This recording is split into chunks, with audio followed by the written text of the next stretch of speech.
Vous êtes là déjà en train de ouais, non, Ferran est de retour. Il est de retour pour aller où? En fait, il était allé où même pour être de retour? Il est là, on le voit tous les jours, il est nul, vous me dites il est de retour.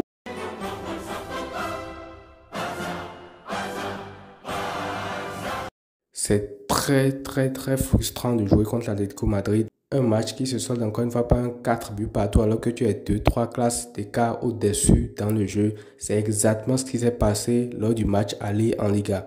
Bonjour les amis, j'espère que vous allez tous très bien, même si là, bon, j'imagine quand même que c'est assez dur, c'est très frustrant le match qu'on vient de voir là en tant que Barcelonais. Encore une fois, on joue l'Atlético Madrid à domicile dans le match aller des demi-finales de la Coupe du Roi. Après un match qu'on a maîtrisé de bout en bout, finalement on craque encore à la fin et puis on fait un match 4 buts partout. Et là, je pense que l'Atlético, ils vont être reboostés à fond pour le match retour en Ligue des Champions en fait.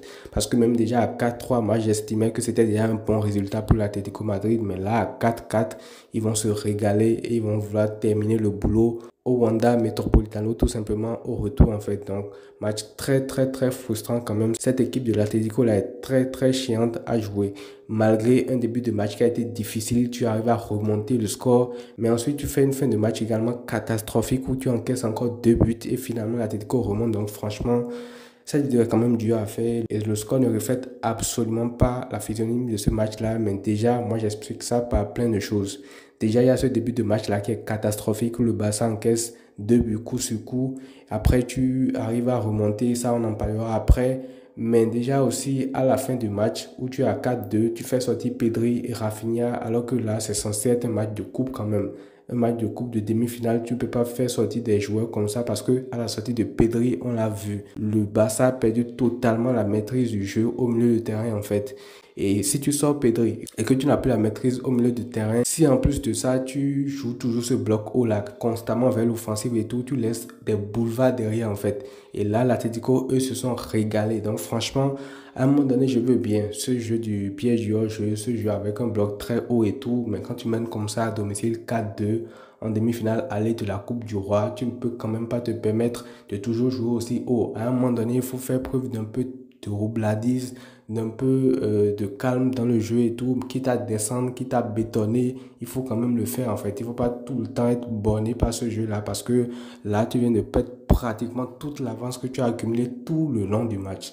Parce que quand on regardait ce match-là, j'imaginais déjà dans le débrief, je vais venir parler du match de Lamine Yamal, du match de Pedri, de Jong, tous ces joueurs-là qui ont été incroyables. Mais là, avec le scénario du match-là, qu'on voit, ça ne donne même plus envie de dire tout ce qui a été bien dans ce match-là. Parce que tout ce que tu as fait, tu l'as jeté à la poubelle en fin de match. Donc franchement, moi, ça me frustre énormément de voir que finalement, on perd toute cette avance-là alors qu'on maîtrisait tranquillement ce match-là. Donc franchement, côté remplacement, aujourd'hui, j'estime que Flick n'a pas fait ce qu'il fallait. Certes, on ne peut pas lui reprocher de faire sortir Pedri pour le reposer et tout.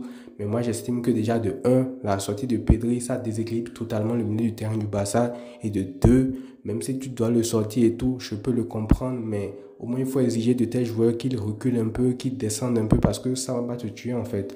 Mais là, être en train de constamment jouer vers l'offensive, tout ça, forcément, tu donnes des espaces à l'Atlético et comme le match allait en Liga, ils ont pu profiter également des espaces que tu laisses dans ton dos. Donc franchement, j'estime que l'Atlético, aujourd'hui, ils repartent vainqueurs haut la main de ce match en fait. Parce que le retour, c'est chez eux. Et déjà, il ne faut pas oublier que ça va être très compliqué parce que là, tu joues le match aller contre eux. Après, il y aura le match en Liga et ils auront déjà joué avant le match retour les 2 matchs de Ligue des Champions contre le Real Madrid en fait. Donc en fonction de tout ce qui s'est passé là, ils auront beaucoup leur chance pour savoir que même si le Real Madrid les élimine en Ligue des Champions et même si nous on les bat lors du match retour en Liga, ils sauront que la priorité sera mise sur la Coupe du Roi et feront de ce match retour là un véritable enfer pour le Barça au Wanda Metropolitano en fait. Donc là on fait absolument pas une bonne opération.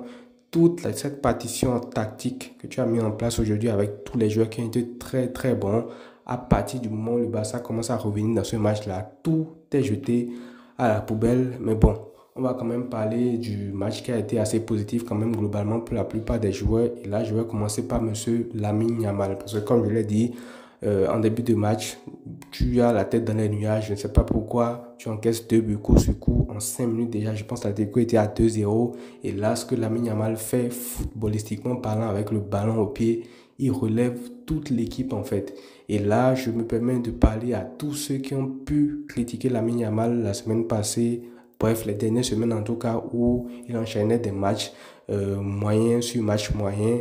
Voilà la réponse en fait. Voilà ce que Lamine Yamal est capable de faire dans un match de très très très haut niveau comme ça parce qu'aujourd'hui, le match qu'il fait, c'est tout simplement n'importe quoi. À 17 ans, au plus haut niveau comme ça, afficher un tel niveau, une telle supériorité devant des joueurs de l'Atlético qui ne sont pas n'importe qui. On parle de Javi Galán quand même, qui a souffert sur le côté avec lui. Après, Lino aussi est rentré, ça n'a rien changé. Donc, franchement, le match de Lamine Yamal aujourd'hui, c'est digne des plus grands joueurs en fait. Élimination, dribble, passe, tout ce que tu veux. Son match est complet et à 3-2 à la mi-temps, quand on revient, la deuxième mi-temps du Barça est globalement assez molle et le but du 4-2, ça vient d'une action individuelle, encore une fois, de Lamine Yamal, qui est dans une action 1 contre 2, qui élimine son vis-à-vis et qui donne cette passe-là à Lewandowski. Et là, je me disais que le match était plié. Mais tout ça, ça a été jeté à la poubelle en fin de match. Mais sinon, Lamine Yamal, il fait quand même un très gros match.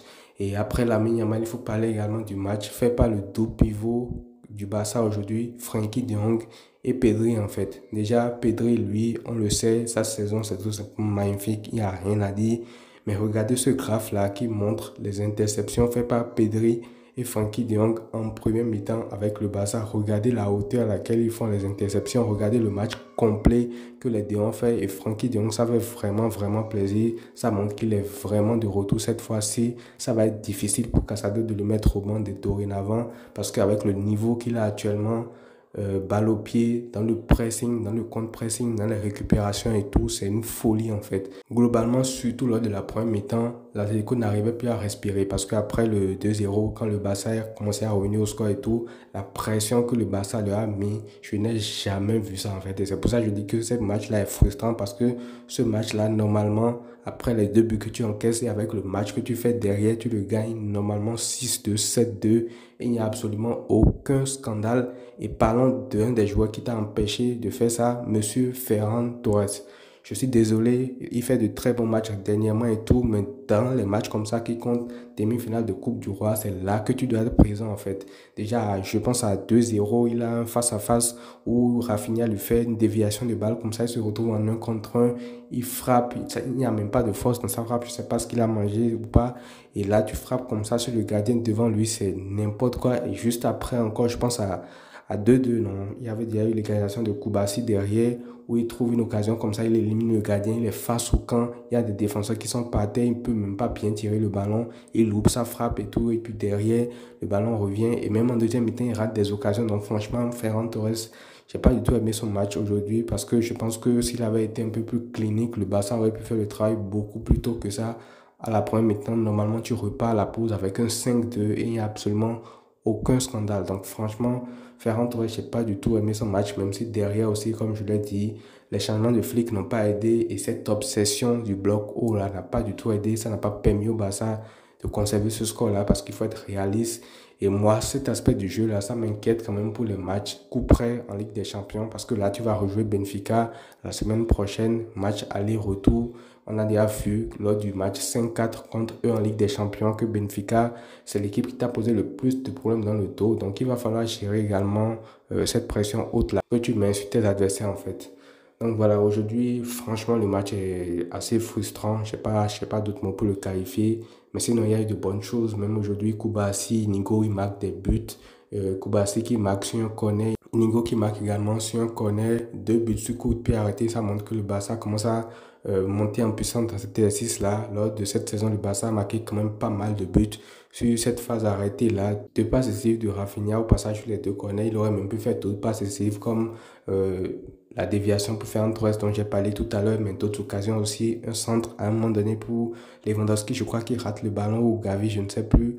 Ou alors un autre centre pour Pedri qui était trop court. Donc franchement, Rafinha il fait également un match assez propre dans les déviations, dans le jeu, dans les appels, tout ça. Franchement, il fait un très bon match. Donc le Barça peut être vraiment déçu aujourd'hui. Et sans la performance de Chesney, je pense que ça aurait pu être beaucoup plus salé pour le Barça parce qu'en fin de match, les boulevards que le Barça a laissés derrière, c'était abyssal en fait. L'Atlético en a profité et heureusement que Chesney était là pour faire certains arrêts aussi. Sinon, je pense qu'on aurait pu le payer beaucoup plus cher que ça. Donc voilà les amis, match très très frustrant, match énervant.